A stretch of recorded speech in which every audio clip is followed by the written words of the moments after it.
जय हिंद दोस्तों, स्वागत है आपका लर्नर्स पॉइंट की डेली करंट अफेयर सीरीज में। आज है 26 मई और हम लेकर आए हैं 25 मई तक बने सभी इम्पोर्टेंट क्वेश्चंस जो कि आपकी परीक्षा की दृष्टि से बहुत ही महत्वपूर्ण हैं। तो दोस्तों वीडियो को अंत तक ज़रूर देखिएगा और यदि वीडियो पसंद आए तो लाइक कीजिए, शेयर कीजिए, सब्सक्राइब कीजिए और कमेंट करना ना भूलें। चलिए देखते हैं पहला क्वेश्चन। रिजर्व बैंक के इनोवेशन हब के सीईओ के रूप में किसे नियुक्त किया गया है? तो दोस्तों उनका नाम है Rajesh Bansal, who was appointed as the CEO of Reserve Bank Innovation Hub. Rajesh Bansal को भारतीय रिजर्व बैंक के Reserve Bank Innovation Hub fintech के सीईओ के रूप में नियुक्त किया गया है। वह रिजर्व बैंक इनोवेशन सेंटर अनुसंधान को बढ़ावा देंगे और नए स्टार्टअप सुजान से संबंधित आंतरिक बुनियादी ढांचे को मजबूत करने में अपना योगदान प्रदान करेंगे। दोस्तों भारतीय रिजर्व बैंक आरबीआई की स्थापना कब हुई थी? तो 1935 में। भारतीय रिजर्व बैंक का मुख्यालय कहाँ स्थित है? तो दोस्तों ये मुंबई में स्थित है।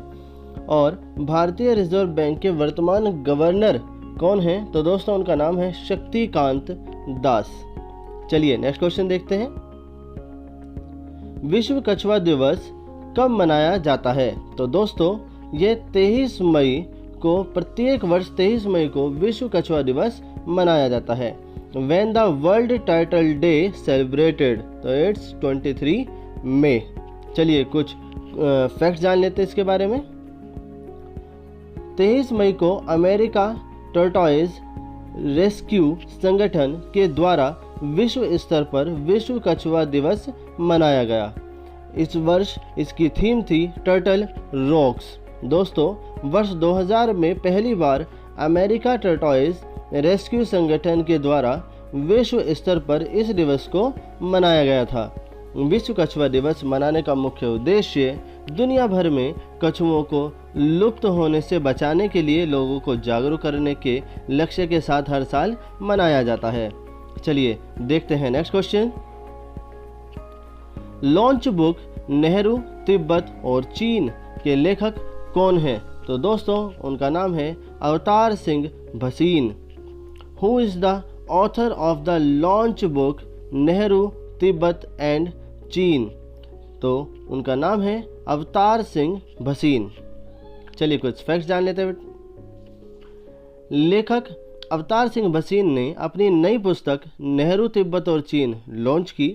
इस पुस्तक में उन्होंने वर्ष 1949 से वर्ष 1962 में भारत चीन युद्ध और उसके बाद की घटनाओं का विस्तार से विश्लेषण किया है।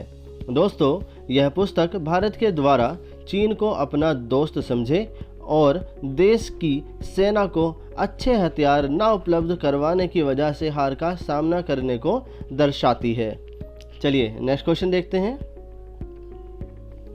फोर्ब्स द्वारा जारी सबसे अमीर एथलीटों की सूची में शीर्ष स्थान पर कौन है? तो दोस्तों उनका नाम है Conor McGregor, who topped the list of the richest athlete released by Forbes.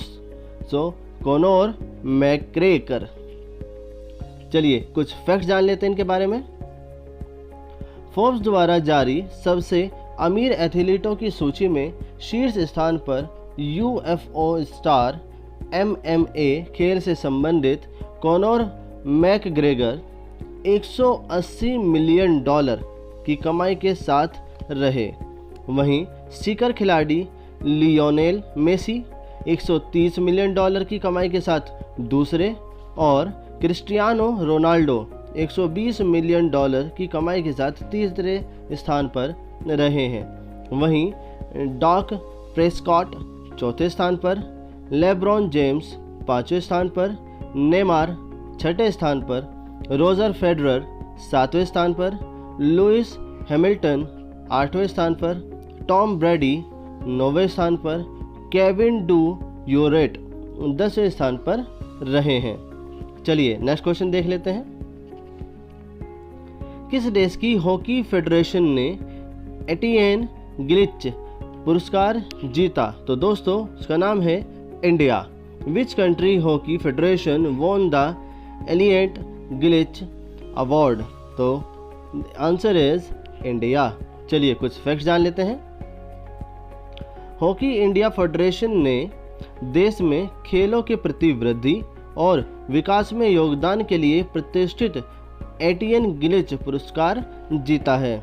दोस्तों इसके अलावा 47वें FIH कांग्रेस के द्वारा पब्लो नेग्रेर पुरस्कार, जो कि उज्बेकिस्तान हॉकी फेडरेशन के है, थियो इकेमा पुरस्कार, जो कि पोलिश हॉकी संघ के द्वारा दिया जाता है, को दिया गया। 47वीं FIH कांग्रेस के द्वारा हॉकी इनवाइट्स वर्चुअल कॉन्फ्रेंस के माध्यम से इन पुरस्कारों की घोषणा की गई। चलिए नेक्स्ट क्वेश्चन देखते हैं। इंटरनेशनल हॉकी फेडरेशन FIH के अध्यक्ष के रूप में किसे नियुक्त किया गया है? तो दोस्तों उनका नाम है Narendra Batra, who was appointed as the president of International Hockey Federation. The name is Narendra Batra. चलिए इनके बारे में कुछ फैक्ट्स जान लेते हैं। इंटरनेशनल हॉकी फेडरेशन FIH के अध्यक्ष के रूप में नरेंद्र बत्रा को नियुक्त किया गया है। वह वर्ष 2024 तक अंतर्राष्ट्रीय हॉकी महासंघ के अध्यक्ष रहेंगे। नरेंद्र बत्रा भारतीय ओलंपिक संघ के अध्यक्ष और अंतर्राष्ट्रीय ओलंपिक समिति के सदस्य भी हैं। दोस्तों इस पद पर नामित होने वाले एकमात्र एशियाई भी वो बन गए हैं। अंतर्राष्ट्रीय हॉकी महासंघ का मुख्यालय कहाँ स्थित है? तो दोस्तों वो स्विट्जरलैंड में है। अंतर्राष्ट्रीय हॉकी महासंघ के CEO कौन है? तो वो थियरी वेइल हैं। अंतर्राष्ट्रीय हॉकी महासंघ की स्थापना कब की गई थी? तो दोस्तों वो 1924 में की गई थी। चलिए नेक्स्ट क्वेश्चन देखते हैं। मोनाको ग्रा प्री फॉर्मूला 1 रेस का खिताब किसने जीता? तो दोस्तों उनका नाम है max वेरस्टेपेन, who won the title of Monaco Greek Prix Formula 1 race. The name is Max Verstappen. चलिए इनके बारे में कुछ फैक्ट्स जान लेते हैं। रेड बुल रेसर मैक्स वेरस्टेपेन ने मोनाको ग्रा प्री फॉर्मूला 1 रेस जीतकर खिताब अपने नाम किया है। मैक्स वेरस्टेपेन ने लुइस हैमिल्टन को हराकर यह चैंपियनशिप जीती।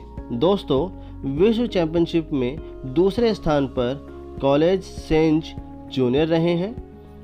तीसरे स्थान पर मैकलॉरेन रेसर एल नॉरिस रहे हैं। दोस्तों यह रेस मैक्स वेरस्टेपेन की इस सीजन की दूसरी जीत है। चलिए नेक्स्ट क्वेश्चन देखते हैं। जो बाइडेन ने उत्तर कोरिया में किसे विशेष राजदूत नियुक्त किया है? तो दोस्तों उनका नाम है Sung Kim. Joe Biden appointed as special ambassador to North Korea. Name is Sung Kim. चलिए इनके बारे में कुछ फैक्ट जान लेते हैं। अमेरिका के वर्तमान राष्ट्रपति जो बाइडेन ने उत्तर कोरिया में विशेष राजदूत के रूप में सुंग किम को नियुक्त किया है।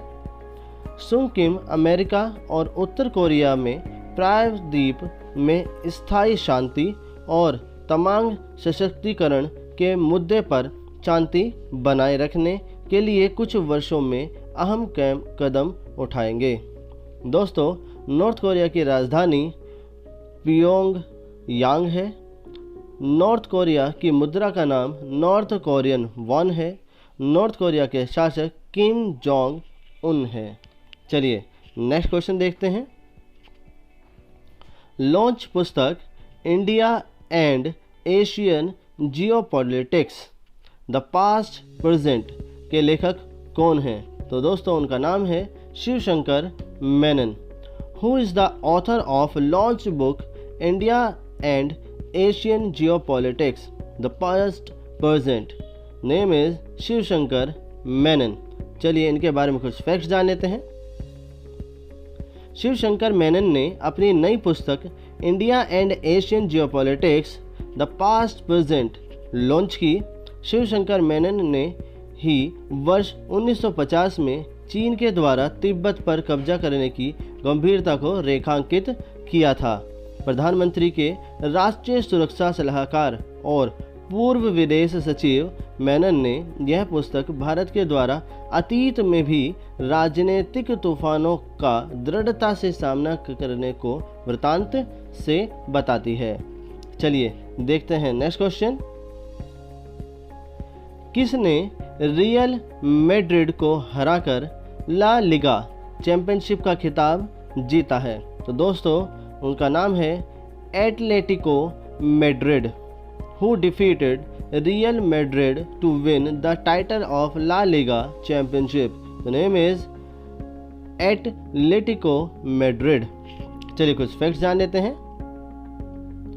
एटलेटिको मैड्रिड ने रियल मैड्रिड को 2-1 से हराकर ला लिगा चैंपियनशिप का खिताब अपने नाम किया। दोस्तों कैंपियोनाटो नासियोनल डी लिगा डी प्राइमेरा डिवीज़न, जिसे आमतौर पर ला लिगा के रूप में जाना जाता है, स्पेनिश फुटबॉल लीग प्रणाली का पुरुषों का शीर्ष पेशेवर फुटबॉल डिवीज़न है। एटलेटिको मैड्रिड विश्व चैंपियनशिप में 86 अंकों के साथ शीर्ष स्थान पर रही और रियल मैड्रिड 84 अंकों के साथ दूसरे स्थान पर रहे। एटलेटिको मैड्रिड और रियल मैड्रिड दोनों फुटबॉल क्लब हैं। ला लिगा के संस्थापक कौन हैं? तो उनका नाम है जोस मारिया अचालारिया। ला लिगा कब स्थापित किया गया? तो 1929 स्पेन में। ला लिगा मुख्यालय कहाँ पर है? तो मैड्रिड स्पेन में। और अधिकांश चैंपियनशिप किसने जीती हैं? तो रियल मैड्रिड ने। दोस्तों उन्होंने 34 खिताब जीते हैं। चलिए थैंक यू फॉर वॉचिंग। दोस्तों अगर वीडियो पसंद आई है तो लाइक कीजिए, शेयर कीजिए, सब्सक्राइब कीजिए और कमेंट करना ना भूलें। Thank you.